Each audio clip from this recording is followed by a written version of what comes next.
mantan Kadif Propam Mabes Polri Pak Irjen Verdi Sambo ya, memang sih secara hati nurani kita sih gimana ya, itu penilaian saya kan ada dua, segi hukum dan segi secara kita tuh manusia gitu ya.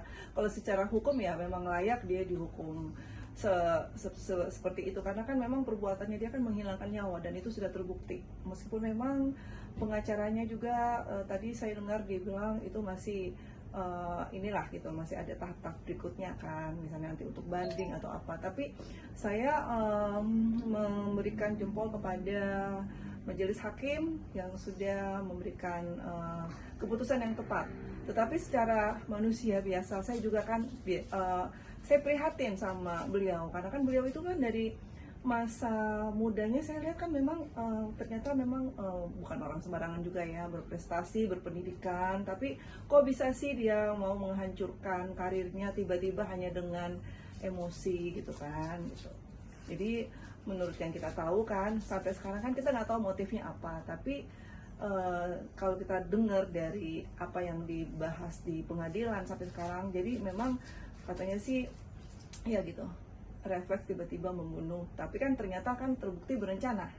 Sebenarnya memang harus adil karena kan ini menghilangkan nyawa gitu, tapi ya kita nggak tahu nanti untuk selanjutnya apakah nanti ada gerasi atau apa dari pemerintah, dari Bapak Presiden gitu kan, karena kan kita serahkan semua kepada yang berwajib. Aku hanya mendoakan yang terbaik untuk almarhum Joshua, terus untuk keluarganya Pak Verdi Sambo, kita semua sih masyarakat Indonesia. Aku mewakili dari kalangan ini ya, entertain. Aku berharap semuanya dapat seadil-adilnya lah buat keluarga yang ditinggalkan dan juga buat Pak Verdi Sambo. Saya pesan supaya tabah dalam menghadapi cobaan ini, banyak-banyak berdoa gitu loh, karena karirnya Bapak kan gak gampang Pak, itu kan benar-benar Bapak tuh rintis dari nol. Meskipun saya tahu Bapak anak jenderal juga kan, tapi fasilitas-fasilitas yang Bapak sudah dapatkan itu kan luar biasa, itu anugerah dari Tuhan.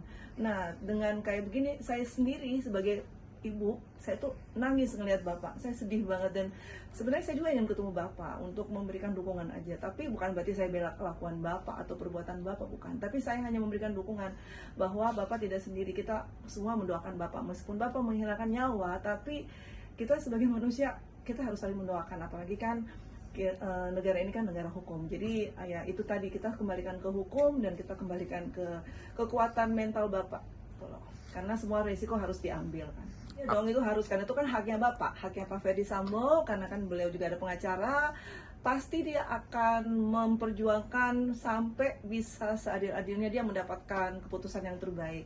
Dan ya kita sih netral, bukan netral ya, aku sih melihat keadaan ini, aku bukan pengacara dan aku bukan hakim, tapi aku sebagai teman yang ini ya, maksudnya yang melihat dari kenyataan itu, ya aku cuman berdoa aja deh untuk yang terbaik buat Pak Verdi Sambo. Kalau bisa sih mudah-mudahan ada keajaiban gitu loh. Tapi saya nggak membela kebenaran, nggak membela perbuatan beliau, nggak. Karena kan yang menyuruh menembak kan beliau kan. Itu kan memang salah besar gitu loh. Tapi mudah-mudahan ada keadilan lah, seadil-adilnya gitu. Ini kan pengadilan negeri kan ya. Dia masih tahap pertama. Ya dari sisi hukumnya sih udah adil gitu loh, udah adil. Karena kan memang nggak terbukti kalau dia mendapat pelecehan seksual gitu loh. Dan ini kan masih rahasia, masih abu-abu. Kenapa nggak ada bukti kalau memang pelecehan seksual? Kenapa waktu itu nggak ada visum atau apa gitu kan? Jadi ini semua ada sesuatu yang disembunyikan, sampai sekarang nggak dibuka di depan publik. Dan kita masyarakat Indonesia, termasuk tante saya nih, saya kan mau ke Singapura, tante saya tadi sampai nonton kan, ini gimana? Kok nggak ada motifnya tuh, nggak jelas gitu. Itu meskipun dia justice kolaborator, tapi kan dia yang melaksanakan eksekusi. Jadi maksudnya gini loh, kalau misalnya memang sih di lembaga kepolisian kita tuh selalu selalu perintah gitu loh, perintah, kita harus menaati perintah. Nah sementara perintah yang disuruh oleh komandannya itu kan sebenarnya salah kan, tapi kenapa Baradae melakukan itu? Kan mungkin karena dia merasa aku nggak berani menolak perintah dari atasan, makanya dia melakukan itu. Dan kalau saya rasa sih memang mungkin mudah-mudahan dia bisa berjuang lagi untuk meringankan hukumannya gitu. Ya mudah-mudahan lembaga hukum di Indonesia dari mulai tingkat negeri, pengadilan negeri sampai Mahkamah Agung, mudah-mudahan bisa mengambil keputusan yang terbaik untuk kasus ini gitu loh. Dan bukan cuma kasus Ferdy Sambo aja sih, kita kan banyak kasus-kasus yang juga mau ringan atau berat, semuanya harus dilakukan keputusan yang terbaik. Jadi jangan jangan berat sebelah, misalnya itu dia lebih berat, padahal kasus yang ini lebih ringan, tuh jangan berat sebelah lah pokoknya dalam memberikan keputusan kepada terdakwa.